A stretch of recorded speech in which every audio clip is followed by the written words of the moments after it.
Este vídeo va a ser el primero de una serie en la que vamos a tratar el tema de cómo sobrevivir al proceso de escritura de la tesis. En esta primera sección vamos a hablar de consejos en cuanto a lo que es la escritura y la organización del tiempo.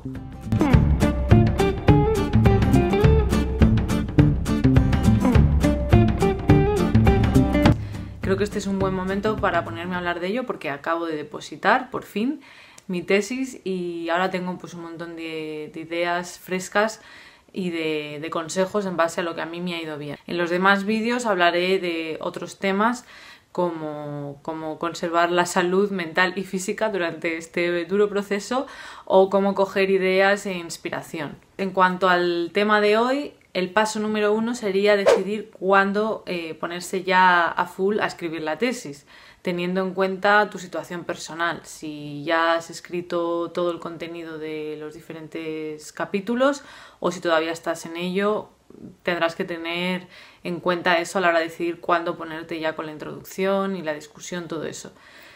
Como consejo general, yo creo que viene tener en cuenta que siempre vas a necesitar más tiempo del que habías planeado. Como dice el dicho de si no te organizas bien tardarás el triple en hacer las cosas y si te organizas bien solo tardarás el doble. En mi caso yo todavía no había terminado de escribir todos los capítulos experimentales que eran los artículos, entonces tenía que ir compaginando la escritura de la introducción con lo demás.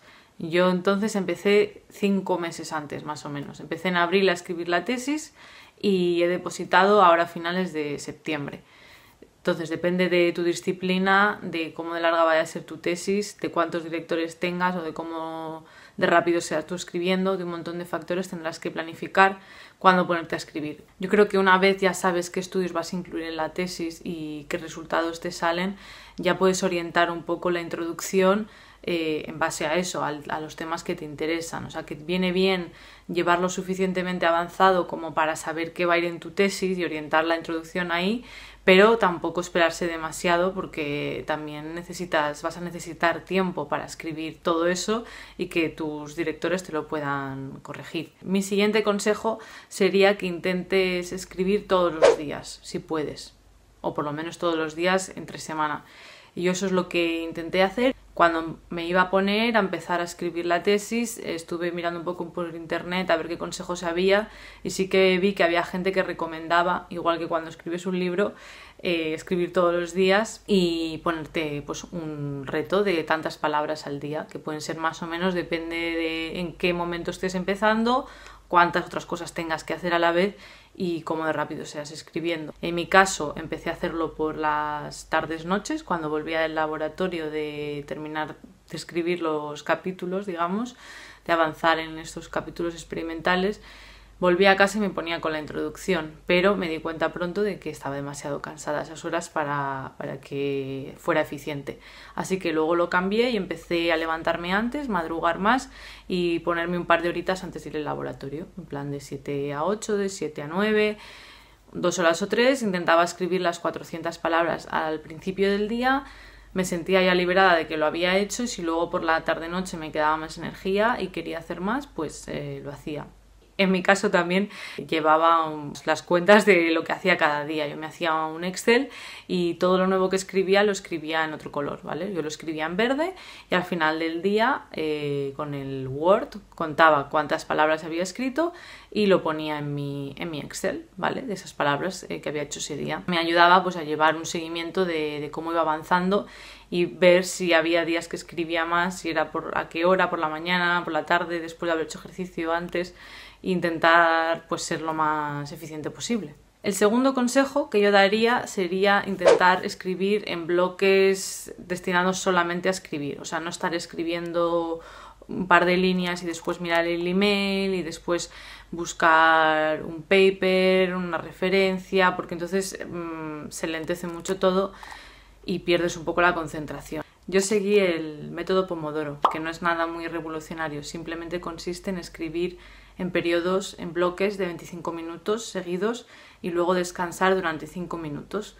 De esta manera sí pues puedes separar pues, lo de mirar el email, o si te quieres levantar para ir al baño o hacerte un té, lo que sea, lo juntas todo en 5 minutos y luego sigues concentrado en escribir. Este método Pomodoro lo puedes hacer simplemente con tu móvil o incluso en internet. Pones Pomodoro y te salen contadores que te avisan con una alarmita. También hay aplicaciones para Android, para iPhone, etc. Otra cosa que creo que es bastante importante a la hora de organizarse el tiempo de escritura es tener en cuenta los horarios y el calendario de tus supervisores y intentarlo hacerlo de la manera más eficiente posible. En nuestro caso utilizamos el calendario de Google y así pues, bueno, eso siempre lo hacemos. Yo puedo ver si mis directoras tienen una charla o un congreso o vacaciones, y teniendo en cuenta sus timings yo puedo adaptarme a ellos, y en ese caso lo que hicimos fue pues decidir cuándo se iba a mirar cada una de ellas, qué parte de la tesis, la introducción,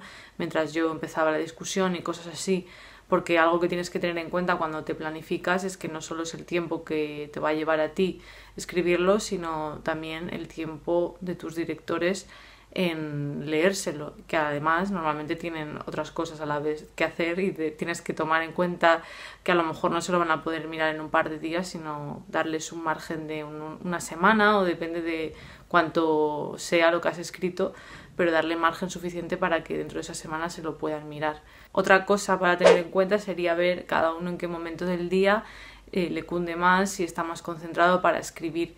Yo en mi caso lo que hice fue cambiar un poco mis horarios para este periodo, porque normalmente tiendo a madrugar menos y quedarme hasta más tarde, pero muchas veces eso hace que entre en unas dinámicas poco saludables seguramente, en las que estoy, bueno, hasta altas horas de la madrugada trabajando, y luego eso hace que me levante más tarde al día siguiente. Y bueno, no sé si siempre es muy sano, porque puedes acabar muy cansado y a lo mejor a esas horas ya, las últimas horas, no te está siendo muy provechoso. Y lo último que yo creo que tendríamos que tener en cuenta para la organización de los tiempos de tesis sería ver, pues evidentemente, cuándo tienes que depositar, si hay un plazo o no. En mi caso quería depositar antes de que se acabara el curso académico para no tener que volverme a matricular y pedir un permiso extra, pero sobre todo eso, por no pagar la matrícula de nuevo de doctorado un curso más. Importante informarse evidentemente antes de ponerse a escribir, ver si tenéis un plazo, y también pues de cara a cuando quieres defender también. Si tienes que defender, imagínate, no sé, en enero, que va a ser mi caso, pues contar con 2 meses o 3 antes tienes que depositar y ir contando hacia atrás. Si tienes que depositar para septiembre, que era mi caso, tiene que haber una última versión lista para qué día, ¿no? Para que tus directores se lo miren, y así tienes que ir contando hacia atrás, ¿vale? Para tener una última versión, entonces seguramente habrá tenido que haber por lo menos otra previa, y ir contando así hacia atrás y calcular cuántos meses necesitas. En mi caso han sido pues eso, unos 5, pero no ha sido full time con intro y discusión, sino que a la vez estaba haciendo, terminando los papers que iban a ir en la tesis. Así que bueno, cada uno pues eso, calcular y echar un poco más. Yo en su momento decidí que iba a ponerme a escribir en enero, luego se fue alargando, que si enero, febrero, y al final acabé empezando a escribir en abril. Así que muchas veces pasan estas cosas, que uno tiene un plan inicial, pero creo que es importante tener plan A y plan B, y si el plan A no funciona, que el plan B todavía te dé tiempo, o sea, que cuentes con un tiempo extra para tu plan A y que sea más optimista, digamos, como si todo va bien, hacerlo con mucho tiempo, y si te sobra tiempo, pues mejor, mira. Y si luego el plan A no funciona, pues siempre tienes un plan B que aún así te lleva a poder depositar a tiempo. Ese sería mi consejo general. Y bueno, hasta aquí el vídeo de hoy. Contadme si tenéis alguna duda en general o vuestra experiencia, por supuesto, y nos vemos en el siguiente vídeo.